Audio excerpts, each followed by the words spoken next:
Hey everyone, the Pink Mac here, and it is Saturday, September 5th, and I have another weekly tech roundup for you. Moments ago, you can see it's 11:09 a.m. Moments ago, I just received in the mail my Snow Leopard.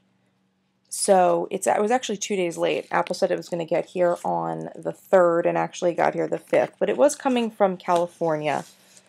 So everyone knows Snow Leopard's out, and if you bought a new Mac after June 8th, you know you can get it for $10, and that's what I did. So just wanted to give you guys a quick update about that, to expect a video on Snow Leopard soon from me. I'm going to do all of my backing up, and then I'm going to take care of this. I'm not sure if I'm going to do it this weekend because it is Labor Day weekend, but I probably will. So anyone else who has had recently bought that Snow Leopard, let me know how your installs have gone. I am really curious about that. I know I didn't do a video tech roundup, but I did write one up for my blog last week. So one of my stories was about Snow Leopard and the $10 up-to-date program price. And my big thing I wanted to tell you there was that you really should back up before you do the upgrade, because heaven forbid something goes wrong. You want to have that time machine backup or whatever backup you do. You don't want to lose all of your information. I know that these Apple upgrades tend to be a little less risky. I know a lot of people have gone through them really easily, but then there have been horror stories where you mess up or something goes wrong and you lose all the information on your computer. So you want to prevent that as best as possible. Best way to do that is to back up. Okay, so that was my first story for this week, the Snow Leopard, and I'm going to be taking care of that soon. Second thing is this Nokia Booklet 3G Netbook. It has been announced, its pricing has been announced. I don't think it's available yet, but I saw it, and the first thing I thought was, it looks like the aluminum MacBook. I don't know if Nokia was going for that, but it certainly does. It comes in 3 colors, apparently an ice, a black, and an azure blue. But as you can see from this picture, it looks like an aluminum MacBook. Something about the screen, and I guess the way the keyboard is, you know, it looks like black chiclet style keys, and then it's got the silver finish around the trackpad. So I don't know. It looks like it's going to be a really interesting little gadget, and it looks a little pricey though. They said it's going to be something like $800, maybe $900, which is a lot for a netbook. But they were definitely going for quality, I think, when they made this, because they're saying it's going to have like Windows 7. Let me go back to what this article on Wired's Gadget Lab said. It's going to have a 10.1-inch display with 12 hours of usage time, an Atom processor with Windows 7. It's going to be under 3 pounds, 1 gig of RAM, and 120 gig hard drive. I don't know. If it wasn't $820, you can see right here, $820. That's how much they're saying it's going to be. I would think that would be the netbook for me. It looks really nice. I kind of was thinking about a netbook, but now that I have the Blackberry, it kind of, and yeah, I have the Blackberry and the iPod Touch, and I may get a new iPod Touch if they come out on, I think that's Tuesday or Wednesday, after Labor Day, with a new one, so, or even a Mac tablet. I have to see what, you know, comes up soon, but I kind of already have that portable device down, but I don't know, it looks kind of sexy, this netbook.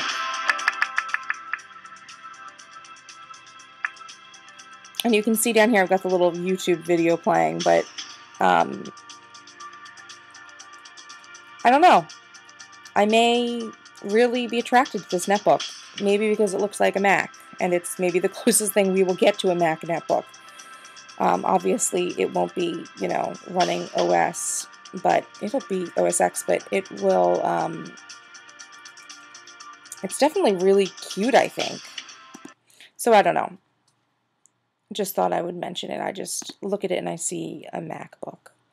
So that is it for my second story. And my third story is about The Blackberry Desktop Manager for Mac is leaked onto the internet. And I did download it. You can see down here I've got a Blackberry Desktop Manager software already. You can get it from 2 sites, Mega Upload and another one. What is this one? Rapid Share. And I think there was a third one, but this article on Macworld's iPhone Central only lists 2.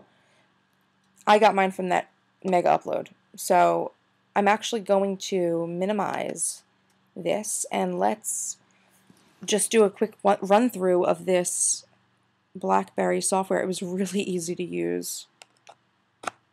So I just plugged in my Blackberry, and as you can see, the Desktop Manager popped up, and then the little icon popped up under my hard drive icon. So you can see, like, here's a summary of my Blackberry. I synced it yesterday, and basically it is pretty straightforward. It just gives you calendars, contacts, notes, tasks, and music.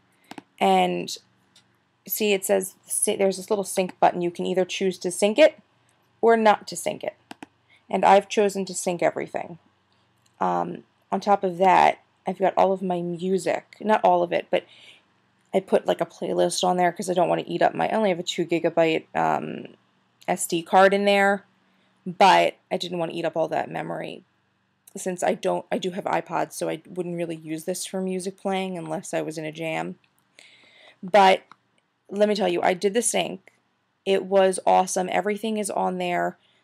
And it's, I don't know, it just sunk, I don't know, what's the past tense of sync? It synced beautifully. So I'm really pleased about that. It's just like all other software for a Mac. It's so straightforward. And I have now on my calendar on my MacBook, I've got some things I entered from my Blackberry, and I've got stuff from my Mac on my Blackberry now.